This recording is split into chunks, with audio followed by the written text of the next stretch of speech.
कृष्ण भक्तों को मेरा प्यार भरा राधे राधे। आज हम श्रीमद् भागवत के 6वें स्कंद के 4थे अध्याय में प्रवेश करेंगे, जिसमें दक्ष के द्वारा भगवान की स्तुति और भगवान का प्रादुर्भाव का वर्णन किया गया है। राजा परीक्षित ने पूछा, भगवान आपने संक्षेप में इस बात का वर्णन किया है कि स्वयंभू मनवंतर में देवता, असुर, मनुष्य, सर्प, पशु, पक्षी आदि की सृष्टि कैसी हुई है। अब मैंने उसी का विस्तार जानना चाहता हूँ।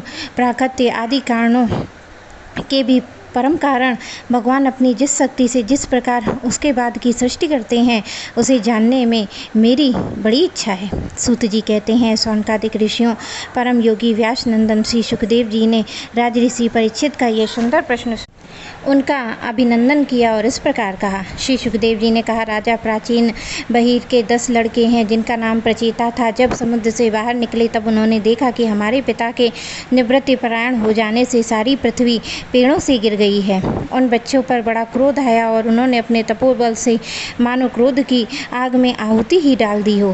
बस उन्होंने वृक्ष को जला डालने के लिए अपने मुख से वायु और अग्नि की सृष्टि की। परीक्षित, जब प्रचेताओं को थोड़ी शांति हुई, अग्नि और वायु उन वृक्षों को जलाने लगी, तब वृक्ष के राजधिराज चंद्रमा ने उनका क्रोध शांत करते हुए उनसे कहा, महाभाग्यवान प्रचेताओं, ये वृक्ष बड़े दीन हैं। आप लोग इनसे द्रोह मत कीजिए, क्योंकि आप तो प्रजा के अभिवृद्धि करना चाहते हैं और सभी जानते हैं कि आप प्रजापति हैं। महात्मा प्रचेताओं, प्रजापतियों के अधिपति अविनाशी भगवान श्री हरि ने संपूर्ण वनस्पतियाँ औषधियों को प्रजा के हितार्थ उनके खान पान के लिए बनाया है। संसार में पाखों के उड़ने वाले चर प्राणियों के भोजन फल पुष्पादि अचर पदार्थ हैं। पैर से चलने वाले के घास तृणादि बिना पैर वाले पदार्थ भोजन हैं। हाथ वालों के वृक्ष लता आदि बिना हाथ वालों और 2 पैर वालों मनुष्यादि के लिए धान गेहूँ आदि अन्न भोजन है। 4 पैर वाले बैल ऊँट आदि खेतों की प्रभूति के द्वारा अन्न की उत्पत्ति में सहायक हैं। निष्पाप प्रचेताओं, आपके पिता देवाधिदेव भगवान ने आप लोगों को यह आदेश दिया है कि प्रजा की सृष्टि करें। ऐसी स्थिति में आप वृक्षों को जला डालें, यह कैसे उचित हो सकता है।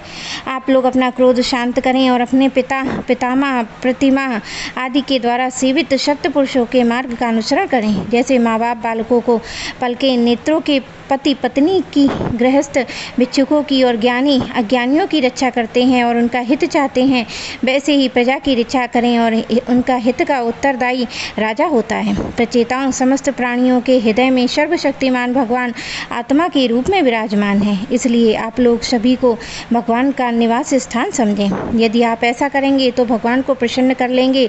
जो पुरुष हृदय के उबलते हुए भयंकर क्रोध को आत्मविचार के द्वारा शरीर में ही शांत कर लेता है, बाहर नहीं निकलने देता है, वह काल क्रम में तीनों गुणों पर विजय प्राप्त कर लेता है। प्रचेताओं, इन दीनहीन वृक्षों को और न जलाइए और जो कुछ बच रहे हैं उनकी रक्षा कीजिए। इससे आपका भी कल्याण होगा और श्रेष्ठ कन्या का पालन इन वृक्षों ने ही किया है। इसे आप लोग पत्नी के रूप में स्वीकार कीजिए। परीक्षित, वनस्पतियों के राजा चंद्रमा ने प्रचेताओं को इस प्रकार समझा बुझाकर उन्हें प्रमलोचा अप्सरा की सुंदरी कन्या दे दी और वे वहाँ से चले गए। प्रचेताओं ने धर्मानुसार उसका परिग्रहण किया। उन्हीं प्रचेताओं के द्वारा उस कन्या के गर्भ से प्राचीत तस दक्ष की उत्पत्ति हुई। फिर दक्ष की प्रजा सृष्टि से तीनों लोक भर गए। इनका अपनी पुत्रियों पे बड़ा प्रेम था। इन्होंने जिस प्रकार अपने संकल्प और वीर्य की विधि प्राणियों की सृष्टि की, वह मैं तुम्हें सुनाता हूँ, तुम सावधान होकर सुनो। पहले प्रजापति दक्ष ने जल थल आकाश में रहने वाले देवताओं, असुर एवं मनुष्य आदि प्रजापति की सृष्टि में अपने संकल्प से की। जब उन्होंने देखा कि वह सृष्टि बढ़ नहीं रही है, तब उन्होंने विंध्याचल के निकटवर्ती पर्वतों पर जाकर बड़ी घोर तपस्या की और वहाँ एक अत्यंत श्रेष्ठ तीर्थ है, उसका नाम अघमर्षण है। वह सारे पापों को धो बहाता है। प्रजापति दक्ष उस तीर्थ में त्रिकाल स्नान करते और तपस्या के द्वारा भगवान की आराधना करते। प्रजापति दक्ष ने इंद्रियातीत भगवान की हंस गुहा नाम के एक स्रोत से स्तुति की और उसी से भगवान उन पर प्रसन्न हुए। मैं तुम्हें स्तुति सुनाता हूँ। दक्ष प्रजापति ने इस प्रकार स्तुति की, भगवान आपकी अनुभूति, आपका चित्त शक्ति अमोघ है। आप जीव और प्रकृति से परे हैं, उनके नियंता और उन्हें इस सत्ता स्फूर्ति देने वाले हैं।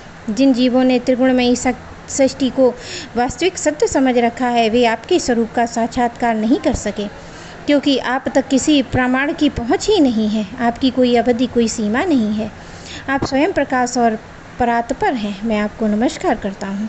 यूँ तो जीव ईश्वर एक दूसरे के सखा हैं, इस शरीर में इकट्ठे ही निवास करते हैं, परंतु जीव सर्वशक्तिमान अपने सांख्य स्वभाव को नहीं जानता है। ठीक वैसे ही जैसे रूप रस गंध आदि विषय अपने प्रकाशित करने वाले नेत्र ग्रहण आदि इंद्रिय वृत्तियों को नहीं जानते हैं, क्योंकि वे तो गुण रूप हैं। आप गुण के उत्पत्ति और प्रलय के अधिष्ठान हैं, आप केवल उनकी प्रीति मात्र हैं। भगवान आप में ही यह सारा जगत स्थित है, आपसे ही निकला है और आप में और किसी के सहारे नहीं है। अपने आप से ही इसका निर्माण किया है, यही आपका ही और आपके लिए है। इस रूप से बनने वाले भी आप हैं और बनाने वाले भी आप हैं। बनने और बनाने की विधि भी आप ही हैं। आप ही सबके काम लेने वाले भी हैं। जब कार्य और कारण का भेद नहीं था, तब आप भी स्वयं सिद्ध स्वरूप में स्थित थे। इसी से आप सभी के कारण भी हैं। सच्ची बात तो यह है कि आप जीवों के जगत के भेद और स्वगत भेद में सर्वथा रहित एक अद्वितीय हैं। आप स्वयं ब्रह्मा हैं। आप मुझ पर प्रसन्न हो प्रभु। आपकी शक्तियाँ वादी प्रतिवादियों के विवाद संवाद का विषय होती हैं। भगवान उपासक लोग कहते हैं कि हमारे प्रभु हस्त पदादि से युक्त साकार विग्रह हैं, और सांख्यवादी कहते हैं कि भगवान हस्त पदादि विग्रह से रहित निराकार हैं। यद्यपि इस प्रकार वे एक वस्तु से दो परस्पर विरोधी धर्मों का वर्णन करते हैं, परंतु फिर भी उसमें विरोध नहीं है, क्योंकि दोनों एक ही परम वस्तु में स्थित हैं। बिना आधार के हाथ पैर आदि का होना संभव नहीं है, और निषेध भी है। कोई न कोई अवधि होनी ही चाहिए। प्रभु आप अनंत हैं। आप ना तो कोई प्राकट्य नाम है और ना कोई प्राकट्य रूप, फिर भी जो आपके चरणों का भजन करते हैं, आप उन पर अनुग्रह अनेकों लीलाएं करते हैं तथा उन रूपों एवं लीलाओं के अनुसार अनेकों रूप धारण करते हैं। परमात्मन आप मुझ पर कृपा प्रसाद कीजिए। श्री सुखदेव जी कहते हैं, परीक्षित, विंध्याचल के अगमसण तीर्थ में जब प्रजापति दक्ष ने इस प्रकार स्तुति की, तब भक्तवत्सल भगवान ने उनके सामने प्रकट हुए, और उस समय भगवान गरुड़ के कंधों पर चरण रखे हुए थे। विशाल एवं हष्टपुष्ट 8 भुजाएं थीं। उनमें चक्र शंख तलवार ढाल बाण धनुष पास गदा धारण किए हुए थे। वर्षाकालीन मेघ के समान श्यामल शरीर पर पीताम्बर फहरा था। मुखमंडल प्रफुल्लित था। नेत्रों में प्रसाद की वर्षा हो रही थी। घुटनों तक वनमाला लटक रही थी। वृक्ष स्थल पर सुनहरी रेखा सी वत्स का चिन्ह और गले में कौस्तुंभक मणि जगमगा रही थी। त्रिभुवनपति भगवान ने त्रैलोक्य विमोहन रूप धारण कर रखा था। नारद, नंद, सुनंदन आदि पार्षद उनके चारों ओर खड़े थे। इंद्र आदि देव ऋषिगण स्तुति कर रहे थे। सिद्ध गंधर्व चारण भगवान के गुणों का गान कर रहे थे। वे अत्यंत आश्चर्य और अलौकिक रूप देखकर दक्ष प्रजापति कुछ सहम से गए। प्रजापति दक्ष ने आनंद से भरकर भगवान के चरणों में साष्टांग प्रणाम किया, और जैसे झरनों के जल से नदियाँ भर जाती हैं, वैसे ही परमानंद के उद्रेक से उनकी एक एक इंद्री भर गई, और आनंद परवश हो जाने के कारण वे कुछ बोल ना सके। परीक्षित, प्रजापति दक्ष उनकी नम्रता से झुककर भगवान के सामने खड़े हो गए, और भगवान सबके हृदय की बात जानते हैं। उन्होंने दक्ष प्रजापति की भक्ति और प्रजा वृद्धि की कामना देखकर उनसे यूँ कहा। श्री भगवान ने कहा, परम भाग्यवान दक्ष, अब तुम्हारी तपस्या सिद्ध हो गई है, क्योंकि तुम मुझ पर श्रद्धा करने में तुम्हारे हृदय में मेरे प्रति परम प्रेम भाव का उदय हो गया है। प्रजापति, तुम इस विश्व की वृद्धि के लिए तपस्या की है, इसलिए मैं तुम पर प्रसन्न हूँ, क्योंकि यह मेरी इच्छा है कि जगत के समस्त प्राणी अभिवृद्ध और समृद्ध हों। ब्रह्मा, शंकर, तुम्हारे जैसे प्रजापति, स्वयंभू आदि मनु, इंद्रादि देवेश्वर, ये सब मेरी विभूतियाँ हैं। ब्राह्मण तपस्या मेरा हृदय है। विद्या, शरीर, कर्म, आकृति, यज्ञ, अंग और धर्म, मन और देवता प्राण। जब यह सृष्टि नहीं थी, तब केवल मैं ही था। अब वह निष्क्रिय रूप में है। बाहर भीतर कहीं भी और कुछ ना था। ना दृष्टा कोई था, ना दृश्य। मैं केवल ज्ञान स्वरूप और अव्यक्त था। ऐसा समझ लो मानो सब सुषुप्ति से ही सुषुप्ति छा रही हो। प्रिय दक्ष, मैंने अनंत गुणों का आधार एवं स्वयं अनंत हूँ। जब गुणमयी माया के क्षोभ से यह ब्रह्मांड शरीर प्रकट हुआ, तब इसमें आयोजन आदि पुरुष ब्रह्मा उत्पन्न हुए। जब मैंने उसमें शक्ति चेतना का संचार किया, तब देवो शिरोमणि ब्रह्मा सृष्टि करने के लिए उद्धत हुए, परंतु उनको अपने सृष्टि कार्य में असमर्थ सा पाया। उस समय मैंने उन्हें आज्ञा दी कि तप करो। तब उन्होंने घोर तपस्या की, और उस तपस्या के प्रभाव से पहल तुम 9 प्रजापतियों की सृष्टि की। प्रिय दक्ष, देखो, ये पंचजन प्रजापति की कन्या अक्षिनी, इसे तुम अपनी पत्नी के रूप में ग्रहण करो। अब तुम गृहोचित स्त्री सहवास धर्म को स्वीकार करो।